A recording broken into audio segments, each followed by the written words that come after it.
Petrol pump ജീവനക്കാരനോട് പോലീസുകാരന്റെ അതിക്രമം. Petrol അടിച്ചതിന്റെ പണം ചോദിച്ച് ജീവനക്കാരനെ കാറിന്റെ ബോണറ്റിലിരുത്തി ഓടിച്ചു. ആ ദൃശ്യങ്ങളാണ് നമ്മൾ കാണുന്നത്. കണ്ണൂരിലാണ് ഈ സംഭവം.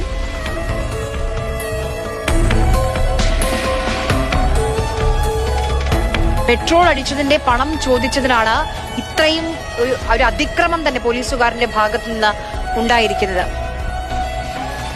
ഇതേത് നാറയ ചെറ്റ നായിന്റെ മോൻ പോലീസുകാരനാണെങ്കിലും അവനെതിരെ കേസെടുത്തില്ലെന്ന് അറിയില്ല. എന്താണെങ്കിലും അവൻ്റെ ഒക്കെ കുണ്ടിയിലോട്ടുണ്ടല്ലോ ലാത്തി അടിച്ച് കയറ്റിയിട്ട് അവനൊക്കെ ചുട്ടെടുക്കുക വേണ്ടത്.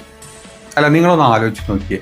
പെട്രോൾ അടിച്ച പൈസ പണ്ടത്തെ ചില ഫിലിമിലൊക്കെ കാണാറുണ്ട്. ഈ പോലീസുകാർ പൈസ കൊടുക്കില്ല, ഈ ഭക്ഷണം കഴിച്ചു കഴിഞ്ഞാലും സാധനം വാങ്ങിച്ചു കഴിഞ്ഞാലും എന്നൊക്കെ നമ്മൾ കുറേ മൂവീസിൽ കണ്ടിട്ടുണ്ട്. എന്തായാലും ഇപ്പോഴും ഇമ്മാതിരി നായിൻ്റെ മക്കള് നമ്മുടെ നാട്ടിലുണ്ട് എന്ന് അറിയാൻ പറ്റിയതിൽ സന്തോഷമാണ്. പറയാൻ ഇങ്ങനത്തെ ചെറ്റകൾ ഇനി എവിടെ കയറി വന്നാലും, അത് ഭക്ഷണം കഴിക്കാൻ കയറി വന്ന് ഹോട്ടലിൽ കയറി വന്നു കഴിഞ്ഞാലും ഇതുപോലെ പെട്രോൾ പമ്പിൽ കയറി വന്നു കഴിഞ്ഞാലും പ്രതികരിക്കാൻ ആൾക്കാരുണ്ട്. പ്രതികരിച്ചതിന് ആ പാവത്തിനെ ഈ ബോണറ്റിന്റെ മുകളിൽ ഇടിച്ച് കയറ്റി അവൻ കൊണ്ടുപോയി എന്നറിഞ്ഞു.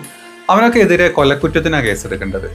അവനൊക്കെ കുനിച്ച് നിർത്തിയിട്ടുണ്ടല്ലോ, അവൻ്റെ ഒക്കെ ചന്തയിൽ മണ്ണ് കയറ്റി വിട്ടിട്ടുണ്ടോ. അമ്മാതിരി പരിപാടിയൊക്കെ ഈ നായിൻ്റെ മോനെ ചെയ്യണം. എന്താണെങ്കിലും ഈ വൃത്തികെട്ടവൻ എത്രയും പെട്ടെന്ന് ആരാണെങ്കിലും, എൻ്റെ പൊന്നു പിണറായി പോലീസെ, നിങ്ങൾക്ക് പറ്റുമെങ്കിൽ ആ നായിൻ്റെ മോൻ എത്രയും പെട്ടെന്ന് പിടിക്കുക. അവന് കൊടുക്കേണ്ടത് അണ്ണാക്കിലിട്ടാണെങ്കിൽ കൊടുക്കുക.